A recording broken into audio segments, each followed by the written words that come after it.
Bonjour à tous, c'est le Killer qui vous parle pour la cinquième vidéo dans notre série de mocks d'Abyss en Abyss. Et donc aujourd'hui un mock un peu particulier car effectivement une sorte de mock 2 en 1. Et oui, 2 pour le prix d'un, c'est dingue, mais c'est gratuit, c'est moi qui offre. Je sais, toujours de gentillesse extrême. Car effectivement aujourd'hui on va s'attarder à un gang de motards. Et donc oui, alors pourquoi un gang de motards? Déjà tout simplement parce que les motos dans les univers post-apocalyptiques, il y en a toujours la masse. Il y en a une tonne, par exemple même dans Quel le survivant, qui est une de mes inspirations principales pour Abyss en Abyss, et bien la plupart souvent des personnes avaient des personnages avaient au moins une moto, donc tout le monde en avait, c'était la folie. Et donc je me suis dit, bah bon, comme Abyss en Abyss n'est pas spécialement post-apo, mais qu'il a un peu le même esprit avec un univers un peu désertique, et bien autant voilà, faire un gang de motards, ça allait de soi. Et donc voilà où on en est.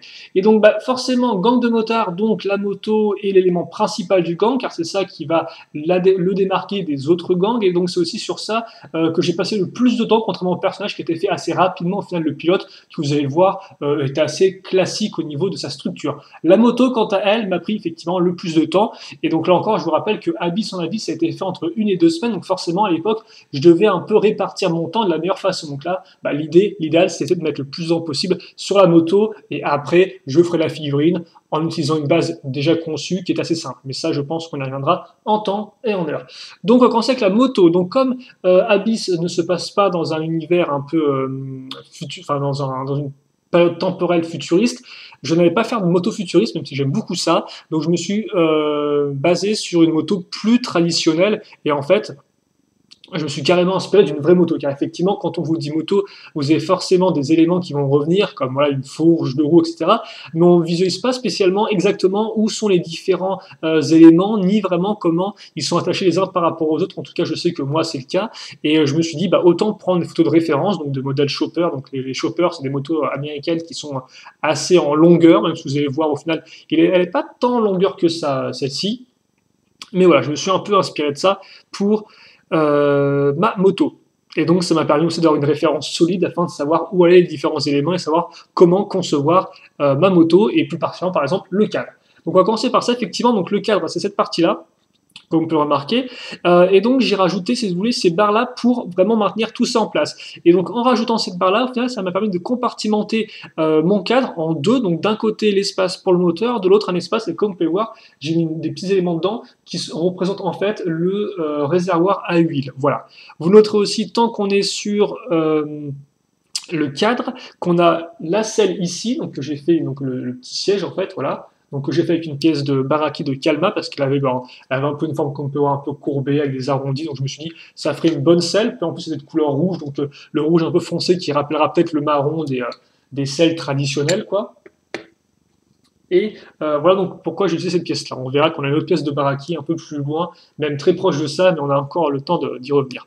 Ensuite, pour le réservoir à essence, j'ai pris cette pièce-là qui était bah, un peu faite pour ça. Hein. C'était, franchement, elle avait vraiment une belle forme de réservoir à essence, donc je me suis dit, voilà, hein, elle est pile poil faite pour ça cette pièce. Donc voilà, et après, maintenant qu'on a ça, vous noterez les parties ici pour poser les pieds. Même si vous verrez qu'après, de ce côté-là, ce sera un peu galère. On y reviendra juste après. Tant qu'on est sur l'arrière, on va passer justement maintenant à l'accroche des roues, je pense. Donc l'accroche des roues arrière, comme vous pouvez voir, c'est un peu particulier. Alors, effectivement, est-ce que je peux mettre la caméra encore plus proche, quitte à faire, histoire qu'on voit bien comment ça fonctionne? Et oui, je peux faire ça. Voilà. Donc, comme vous pouvez voir, effectivement, j'ai pris des pièces comme c'est donc des pièces qui ont un angle bien prédéfini. Donc, là, par exemple, c'est un angle de 4, entre guillemets. Ça, c'est un angle de 6, donc en clair, à 90 degrés, donc perpendiculaire.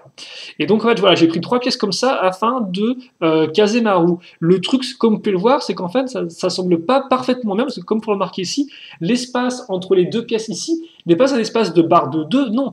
C'est un espace de barre de 2 et demi. Donc en clair, c'est voilà ça. On va dire qu'il y a une barre de dos dedans qui tient un peu, si vous voulez. Voilà, c'est comme je peux un peu enfoncer ça comme ça, mais c'est un peu particulier. Donc c'est pas non plus une construction parfaite non plus. Hein, on est d'accord.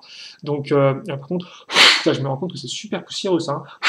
Je sais pas si vous pouvez voir la caméra ou pas, mais franchement, c'est un peu sale. Je m'excuse pour ça. Donc oui, effectivement, ça qui est raccroché comme ceci. Et d'ailleurs, au passage, j'ai encore ces pièces-là sont maintenues en place grâce à des pièces comme ceci qui peuvent s'enlever très facilement, comme vous pouvez voir, parce que c'est des barres cruciformes qui passent dans des trous circulaires. Donc, comme vous pouvez le remarquer, ça, voilà, ça tient encore, mais c'est pas non plus le plus solide, absolument indestructible, quoi. Mais après, ça ne se détruit pas non plus, donc vous pouvez la faire rouler sans problème, elle ne va pas s'écrouler en chemin, quoi. D'ailleurs, au niveau des roues, comme on peut le remarquer, j'ai pris donc ces grosses roues solides, en plastique solide, et j'ai mis dedans un disque de Robo Rider, donc un vieux thème sorti entre les Slicer et les Bionic, qui me permet donc de couvrir le vide de la roue. Aussi, quitte à faire une petite déco, donc avec des pics forcément, hein. Les pics, c'est assez classique au niveau des roues, mais bon, sur le coup, ça avait du sens, donc forcément, c'est un gang, c'est des mecs qui ont des attentions un peu douteuses, donc forcément, ils sont, voilà, hein, ils veulent se défendre, et donc ils savent comment y faire. Vous noterez enfin qu'effectivement, pour alors j'ai plus le nom en français, vous m'excuserez, j'avais c'est le garde-boue arrière, même si, bon, voilà, vite fait, quoi. Donc pour garde-boue arrière, j'ai pris la tête de Calma, qui là encore, honnêtement, tout comme le réservoir à essence, avait pile poil la forme d'un garde-boue. Donc là, une forme arrondie qui devait couvrir le plus la roue. Hein. Comme vous pouvez voir, voilà, quand je veux dire des pièces circulaires bioniques, il n'y a peut-être pas non plus tant que ça dans certaines armes et certains masques forcément. Et donc celui-là convenait parfaitement. On a la forme arrondie, ça suit la roue. Honnêtement, c'est propre. Après, forcément, ce qui en ressort, comme c'est tiré d'un baraki, c'est le côté assez organique, qui peut sembler un peu bizarre par rapport à une vraie carrosserie moto, entre guillemets, qui elle, forcément est faite d'acier. Mais bon, on peut s'imaginer que c'est un peu particulier, on n'est pas non plus à ça près, je pense, en termes de réalisme. Là encore, comme on peut le voir, au final, le garde-boue est maintenu en place. Alors, je ne sais pas si je peux le montrer sans tout casser. Et comme on peut le voir, là encore, les deux parties sont maintenues en place grâce à des espèces de barres qui tiennent un peu dans le vide. Hein. Il n'y a rien pour les raccrocher ensemble. Même si tu me diras, maintenant, comme il y a des écrous pour barres circulaires qui existent, je pourrais lier les deux pièces ensemble, tu me diras. Mais bon, ça, c'était fait à une époque, c'était fait en 2012, je vous rappelle, donc ça date, à l'époque, il n'y avait pas encore les écrous pour barres circulaires. Bref, voilà pour ça. Maintenant, on va passer à l'avant. Donc l'avant avec la fourche, faite très simplement, comme vous pouvez le voir. Donc accroché grâce à cet axe-là. Et puis après, j'ai pris au final la pièce que je pensais depuis très longtemps pour faire une fourche, à savoir, alors vous la voyez peut-être pas d'ici, c'est une pièce en fait qui fait comme un A. Donc en fait, elle fait comme ça si vous voulez. Et donc forcément, idéal parce qu'elle a un trou ici pour se mettre sur la partie centrale, donc là, et elle a deux trous sur les côtés pour faire donc les accroches pour la roue avant, comme ceci. Voilà. Et donc, en termes de décoration, j'ai mis une tête ici et des cornes. Donc, on baisse. Et donc, ça fait comme une tête d'animal, de rail, qu'il aurait mis à l'avant de sa moto, voilà, histoire qu'elle soit un peu plus impressionnante. Voilà. Donc, forcément, ça remplace normalement là où est censé aller les lumières avant. Même si il n'y a même pas de lumière sur cette moto-là en particulier. Et donc, maintenant qu'on a fait ça, il nous reste juste rapidement le pot d'échappement, alors qui est ici, donc raccroché grâce à une barre là. Donc voilà à quoi ça ressemble. Et donc comme on peut voir, j'ai deux tuyaux. Et donc ces tuyaux-là, on va les relier au moteur, qui est un des éléments que j'ai laissé un peu vraiment démonter sur le coup. Alors le moteur, comment est-il fait? Et bien là encore, j'ai pris une pièce qui honnêtement était le plus proche d'un moteur, et c'est une pièce d'armure. Donc ça, c'est une pièce d'armure de corps ou de torse, si vous préférez, de Toei Nika sorti en 2006. Et donc, comme on peut voir, eh bien, c'est la forme d'un moteur, quoi. C'est-à-dire, ça part d'un côté assez peu large, et à la fin, c'est très large. Donc, on a une sorte de V, en fait, de forme de V qui est caractéristique de celle d'un moteur. Donc là encore, au final, je suis plutôt bien tombé. Et donc, dans l'idée, on va utiliser d'abord cette pièce-là, qui est à ce niveau. Donc, je vais accrocher la première partie de mon moteur ici, donc, comme on peut voir, à ce niveau-là. Et ensuite, donc maintenant, j'ai comme vous pouvez voir cette partie ici, et j'ai plein de trous disponibles, ce qui est plutôt cool. Et donc, j'ai raccroché ça. Ça me permettra d'avoir en fait une seconde accroche pour ma base, enfin pour mon moteur, et ça me permettra aussi de bien le maintenir en place sur le cadre de la moto grâce à cette partie-là. Donc là, j'ai la seconde accroche, vous voyez une sorte de partie en U, excusez-moi. Et donc ça, effectivement, je vais le mettre à l'intérieur, donc dans le trou qui est ici. Je mets ça comme ça, voilà, et ensuite, ça, je le mets à ce niveau-là, comme ceci. Et donc là, déjà, je suis un peu plus à ce niveau. Vous allez voir qu'après, les câbles permettent de vraiment maintenir en place le moteur sans qu'il bouge un peu comme ça. Une fois que ça, c'est fait, je vais prendre ces deux éléments-là. Comme on peut voir, c'est une barre avec un pont qui ressort. Le tenon servira à finir le moteur, et la barre, comme on peut voir, elle n'est pas symétrique en fait, c'est parce qu'il y aura une barre qui, chacun des côtés, il y aura la barre qui ressortira afin de pouvoir relier le tuyau. Donc, je vais faire ça rapidement. Donc, on va mettre ça ici. Et on va mettre ça ici, si je ne dis pas de bêtises. Voilà. Donc là, j'ai ça qui est fait. Et maintenant que c'est fait, Quoi que tu me diras, en fait, j'aurais pu directement relier ça à Ouais, j'ai peut-être en fait relié ça directement, excusez-moi, à mon dessus de moteur, qui ressemble à ceci. Et donc, comme on peut voir, hein, j'ai repris ce qui fait un peu l'élément d'un moteur. Alors, par contre, c'est entièrement lisse. Vous allez me demander pourquoi c'est pas symétrique. Simplement parce qu'en fait, là, il n'y aura pas la place de mettre des pièces comme ça avec le ton qui ressortent. Vous allez voir ça après. Alors, par contre, il ne faut pas que je me trompe.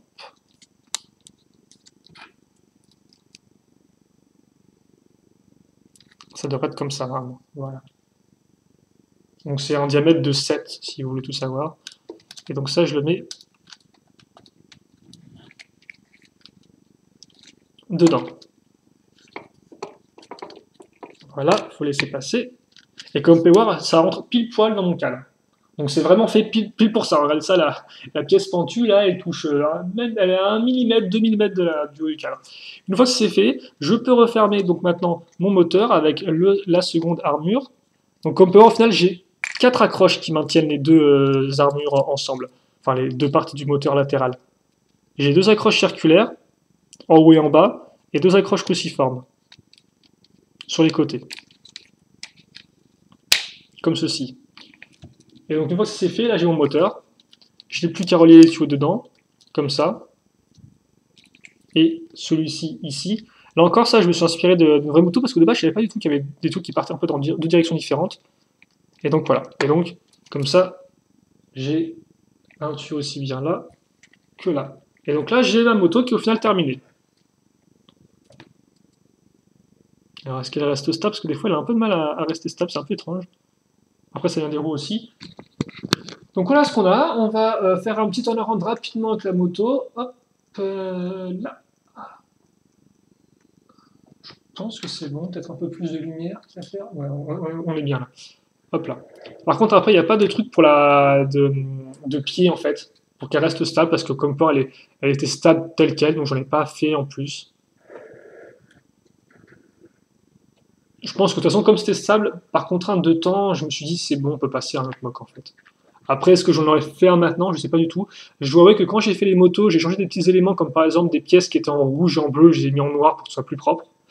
Mais après, c'est la seule chose que j'ai changé. J'ai pas spécialement pensé à mettre en plus un pied. Voilà.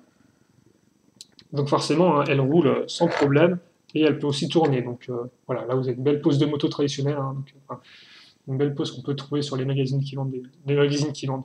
Le magazine avec des photos de moto dedans, voilà, je vais y arriver. Donc ça c'est pour la moto. Et je la trouve honnêtement plutôt propre et assez sympathique aussi. On passe maintenant à notre personnage qui est Saïm. Donc notre personnage est fait simplement, il est parti encore d'une base déjà existante que je n'ai pas conçue moi-même. C'est effectivement Snapdragon en 2009 qui a créé un personnage appelé Raku et donc qui reprenait cette base-là. Les caractéristiques de la base, au final, vous allez voir, sont assez simples à comprendre.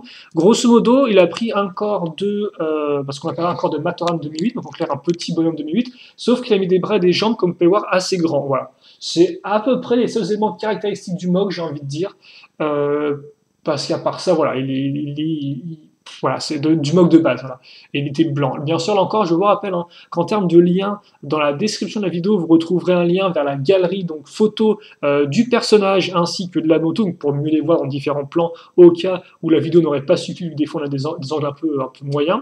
Vous aurez aussi donc un lien qui vous ramènera vers la galerie de Raku pour voir un peu à quoi elle ressemble, enfin Raku plutôt peut-être je sais pas, pour voir à quoi elle ressemblait effectivement de base et pour voir comment moi j'ai un peu modifié la base, comment moi je me suis approprié les différents éléments de cette base-là créée par Snapdragon. Et enfin vous aurez donc un lien aussi qui s'appelle page perso qui vous ramènera en fait vers la description du personnage que j'ai posté sur Bionic Legends.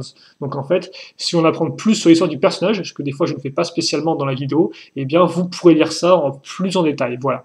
Et vous aurez aussi un lien vers les instructions qui sera mis en ligne un peu plus tard. Parce que bon, je fais la vidéo, les instructions n'ont pas encore été réalisées. Donc, où j'en étais, moi j'en étais qu'on a pour l'instant un corps, alors peut-être que le corps, on va y venir après, ouais. On va y venir après, on va d'abord parler de tout démon, ce sera assez simple, je pense. Donc les jambes, comme vous pouvez le voir, double connecteur long, vous avez une armure ici, vous avez une jambe. Donc niveau schéma de couleur, j'ai repris des teintes un peu marron. Il faut savoir que c'est peut-être le premier personnage qu'on voit avec des couleurs un peu marron-beige dans cette série de vidéos, mais vous allez voir après qu'il y en a encore deux autres qui reprennent du marron dans leur schéma de couleur. À quoi on a aussi du beige avec toi, Naked. Donc, ouais, c'est effectivement le beige. Pourquoi j'ai pris des couleurs marron? Bah, peut-être un peu pour le côté un peu désertique d'Abyss. Mais à part ça, voilà. Et aussi parce que c'est des couleurs qu'on n'utilise pas souvent ensemble, donc c'est plutôt cool de les voir telles quelles. Bref, la jambe assez simple, voilà, le pied au bout, et comme on peut voir, j'ai mis cette partie-là donc avec la poutre technique pour avoir un renfort. Seul problème, ça coince. Donc niveau articulation déjà, ne pensez pas pour vous sortir comme ça coince très rapidement sur les côtés, en avant, donc ça c'est ce qu'on appelle une fausse bonne idée quand on veut mettre en avant des articulations sur son modèle. Donc ne refaites pas le même type de protection si vous voulez des... Oula, ça sent la poussière et le vieux connecteur, ça tient. Enfin ça s'entend plutôt, ça sent pas vraiment, mais ça s'entend bien. Le bras ensuite, l'envers combat fait très simple, hein. Effectivement, je voulais mettre une pièce de côté, je me suis pas trop embêté, hein. J'ai pris cette pièce-là, et donc ça fait que ça bouge encore, mais comme on peut voir, c'est quand même maintenu en place par la... ça bloque ici, voilà, donc c'est pas non plus le pire, mais j'ai pas cherché à faire trop compliqué, je suis allé au plus simple. J'ai rempli les bras là, par contre, souvenez-vous, quand on avait fait Elika, donc en seconde vidéo review, pour cette série d'Abyss, j'avais dit que j'avais enlevé les pièces à l'intérieur pour ne pas limiter les articulations, là je les ai mis. Voilà. Par contre, il me semble que Raku de base, on n'avait pas ces pièces-là dedans. Après, je ne pourrais pas vous le dire exactement. Voilà. Et donc maintenant, il ne reste plus qu'à faire le corps, au final. Donc le corps, comme on peut voir déjà de base à l'avant, a une petite pièce ici pour avoir un... pour éviter entre guillemets le vide et pour faire une plus belle forme en V à ce niveau-là, voilà, tout simplement. Après, ce qu'on va faire, c'est qu'on va caser ça. Alors ça, c'est le module tête plus dos. Parce qu'effectivement, la tête n'est pas reliée au ball joint à proprement parler, mais elle est, comme vous pouvez le voir, en fait, prise en sandwich, ou en prise en sandwich, il faut que je fasse les accords, entre ces deux pièces-là. Donc, comme ceci. Donc, ça fait qu'elle bouge un peu, elle bougera moins quand on mettra une armure après à l'avant, vous verrez ça. Donc, elle est à ce niveau-là, voilà. Et donc, surtout, ce qui est intéressant, c'est la grosse pièce à l'arrière, qui est une pièce qui est apparue avec Stronius, si je ne dis pas de bêtises, en 2009 dans le thème bionique. Voilà. Donc on a à nouveau les pics, hein, pour faire un rappel de forme avec les pics qu'on a aussi au niveau des bras.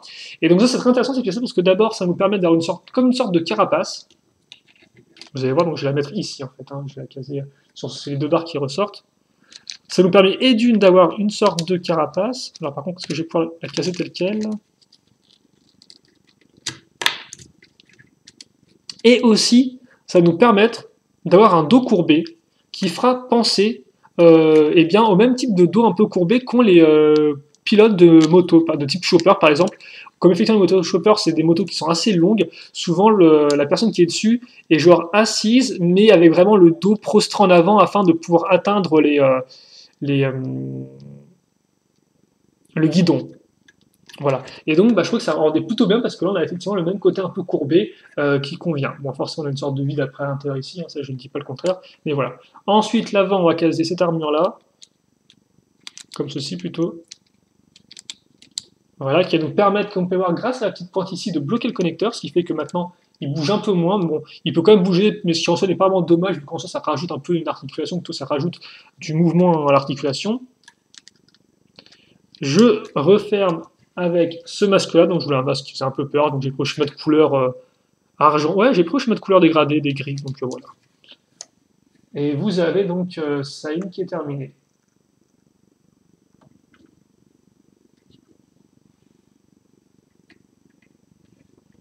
Voilà. Et donc, comme je disais, il n'est pas spécialement extraordinaire, hein, en termes de, enfin, au début, en termes de design et de construction, c'est pas le plus fou. Je pense que l'idée qui ressort le plus, c'est quand même la carapace à l'arrière et le fait que la tête soit accrochée un peu différemment que sur le ball joint qui est prévu pour de base. Mais à part ça, voilà. En termes d'articulation, et là encore, c'est un peu limité. Ça, par contre, c'est pas vraiment voulu parce qu'autant la simplicité est voulue, autant la manque d'articulation, c'est un peu moins. Donc, les jambes en soi, comme on peut voir, n'ont pas de problème. Les pieds, comme j'ai dit, c'est pas vraiment la peine, c'est assez dramatique. Les bras, forcément, sont à 80 degrés à ce niveau-là, ici. Et comme vous pouvez le voir, du fait des pointes et du fait de la carapace qui fait d'ailleurs tout le long, et d'ailleurs qui, comme vous pouvez voir, suit bien la forme du corps, ce qui est assez joli, et bien voilà, là, les pics vont se percuter, donc comme ceci par exemple, ou comme ça, donc c'est un peu énervant. C'est un peu comme ce qu'avait Eliki au niveau des jambes avec les cuisses qui touchaient des fois un peu la griffe de nez au milieu, sauf que là c'est un peu pire, donc comme vous pouvez voir des fois vous ne pouvez pas en faire les poses que vous voulez. La tête par contre, elle n'a pas de gros problème, vous pouvez la baisser, alors la lever aussi, alors par contre il faut maintenir la tête en même temps que vous pivotez le truc, enfin maintenir le connecteur, donc vous pouvez la lever sur les côtés, il n'y a pas de souci. Niveau arme, Saïm vient avec un fléau, je crois que ça s'appelle comme ceci. Alors encore, je me suis dit une arme classique pour un motard. Et donc l'idée, c'est qu'en fait, il peut soit la mettre dans son dos, donc comme ceci. Alors attends, il faut laisser un peu de lest. Voilà. Donc ça fonctionne plutôt bien, je trouve, comme ça. C'est plutôt cool, comme ça m'évite d'avoir à rajouter des pièces pour qu'il ait son arme sur lui sans pour autant la tenir dans ses mains. Et d'ailleurs, il peut piloter aussi sa moto comme ça, il n'y a pas de souci. Ou soit alors forcément, il l'a dans sa main. Donc, comme ceci. Voilà. Donc ça, c'est son arme. Et donc, maintenant, eh bien, je vais le mettre sur sa moto quand même. Et je vais mettre son arme dans son... Elle accroche son arme et on va retirer ses pièces. Ah oui, ça par contre, effectivement, c'est aussi une modification que j'ai faite après coup. De base, il n'y avait pas ces pièces-là, parce que forcément, quand je l'ai exposé, il était sur sa moto, donc il avait les deux mains sur le guidon. Or, après, quand j'ai dû prendre les photos de la moto toute seule, je me suis dit, c'est quand même plus propre si j'ajoute des pièces sur les côtés. Voilà. Donc ça, c'est le genre de petit élément que j'ai rajouté cette année, en fait. Quand j'ai revu le mock et je me suis dit quelle petite modification je peux faire afin de rendre ça un peu plus propre. Parce que là encore, effectivement, comme je vous ai dit, hein, par exemple, pas mal de pièces micro-mirons étaient bleues avant. Pourquoi elles étaient bleues? Parce que simplement, j'avais plus de pièces noires disponibles et donc je me suis dit, c'est pas vraiment grave. Maintenant que j'en ai à nouveau disponible, j'ai modifié pas mal de mocks d'Abyss pour qu'ils aient des micro-mirons noirs et qu'ils soient un peu plus propres, qu'il n'y ait pas de parties bleues qui ressortent et que ça fasse pas trop bizarre. Donc maintenant, on le met sur la moto. Alors, il n'y a pas vraiment d'éléments particuliers pour qu'il tienne, en fait, si vous voulez. Il tient plus ou moins sur le guidon, même si enfin, sur la siège, même si des fois il part un peu sur le côté comme ça ou comme ça, ce qui est un peu énervant, je dois avouer. Mais après, voilà, il tient surtout grâce à l'accroche au niveau du guidon. Il y a juste un petit problème que j'ai mentionné en début de vidéo, et je suis en train de me rendre compte que c'est une vidéo qui est assez longue, celle-ci d'ailleurs, au passage. C'était pas vraiment prévu pour, mais bon, je suppose que comme on a deux mocks et comme j'ai pas mal parlé de la moto, c'est pour ça qu'elle dure pas mal de temps. Donc vous m'excuserez, mais au moins j'espère que j'ai été intéressant pendant la vidéo, pendant toute la durée de la vidéo. Donc on va le placer. Hop. Alors attendez, parce que là... Ouais, comme ça. On va mettre les pieds à ce niveau. Voilà. Comme ceci. Et là, effectivement, là vient le problème, c'est que quand on a des tuyaux qui sont ici, la jambe, elle a du mal. Donc en fait, ça fait que pour mettre la jambe sur la croche ici, en fait, vous ne pouvez pas vraiment la mettre. Vous pouvez la mettre comme ça un peu de côté. Donc c'est un peu bizarre parce qu'il a le pied qui est arrondi pour aller dessus. C'est un peu particulier, je dois avouer. Et bon, voilà, c'est vraiment... J'imagine un biker vraiment mettre les pieds comme ceci pour atteindre son cale-pied ou son pose-pied, quoi. Donc voilà. Et voilà, comme vous pouvez voir, en bougeant un peu trop, il y a la pièce qui est tombée. Donc ça, c'est à l'arrière de la moto. Donc quand je disais qu'effectivement, il y a quand même des petites astuces un peu de... Voilà, j'ai un peu quand même voulu flouser certains aspects, parce que sinon ça ne tenait pas. Donc j'ai fait ce que je pouvais, mais des fois, voilà. Et donc voilà, vous avez Same sur sa moto. Alors, est-ce qu'on peut faire un turnaround? Alors, forcément, là encore, le problème, c'est que quand on a Same sur la moto, et j'ai encore cassé cette partie-là, il faut que j'arrête d'appuyer à l'arrière de la moto. Quand il est dessus, la moto a des fois tendance un peu à bouger d'un côté ou de l'autre, vu la balance du poids. Donc, c'est un peu particulier. Il faut là encore un peu adapter en fonction. C'est un peu énervant, je dois avouer. Donc, c'est là, effectivement, où une cale, un pied pour la moto pourrait être intéressant. Ou même une partie au milieu de la moto qu'on pourrait déplier quand il est en position comme ça, afin de mieux exposer. Et voilà. Donc après, vous pouvez un peu plus le courber, hein, forcément, si je peux mettre la tête comme ceci. Voilà, après, par contre, là, il vole un peu, donc on va le remettre à terre. Est-ce que je peux, normalement, lui faire tourner le guidon? Il n'y a pas de souci avec ça. Voilà, là encore, les pointes qui bloquent contre le corps, c'est vraiment très... Ah si, regardez, je peux faire ça, hop là. Comme ça, on aura une belle pose de lui qui tourne un peu, peut-être un peu plus dynamique. Par contre, ce serait juste bien s'il pouvait tenir en place, quoi. Ce serait juste top pour ma pose dynamique, s'il pouvait tenir. Pourquoi en plus il tombe de l'autre côté, je comprends pas. Tout le poids part vers la gauche, et le personnage, et tout le reste veut partir vers la droite. Oh mon dieu. Bon, là par contre, on passe en phase critique où tout se détruit. Et donc forcément, je vous ai montré une belle moto, et maintenant il y a tout qui se démonte, et vous dites, oh là là, c'est une grosse fraude, Loser Killer. Son mock, il tient même pas, forcément. Donc, je pense que c'est aussi ce moment-là où je vais juste essayer de le mettre en pause, essayer de le faire tenir. Alors par contre, je ne comprends pas pourquoi il ne tient pas. Parce que j'ai l'impression qu'il y a quand même beaucoup plus de poids qui est d'un côté que de l'autre.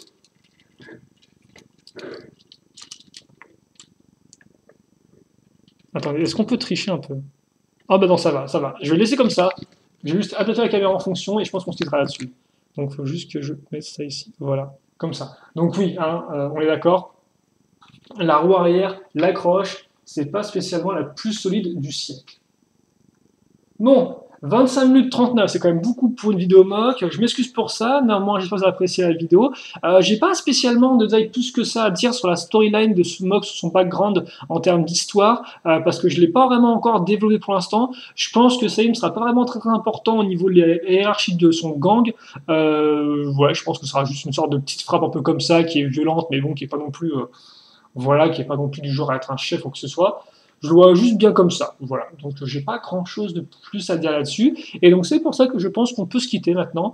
Et donc si vous avez des questions, des commentaires, n'hésitez pas à les poser. Je répondrai avec grand plaisir comme d'habitude. Et puis pour le reste, eh bien, on se retrouvera pour la 6e vidéo d'Abyss très prochainement, qui normalement sera... on reviendra à un seul mock cette fois-ci, qui sera aussi assez traditionnel au niveau de sa forme, vous allez voir. Rien vraiment d'incroyable, mais néanmoins qui a un petit aspect un peu différent par rapport aux autres. Même s'il se rapproche quand même d'un mock qu'on a déjà vu. Bref, je n'en dis pas plus, j'arrête là avec le tease et nous on se rendez-vous prochainement. Allez, salut à tous.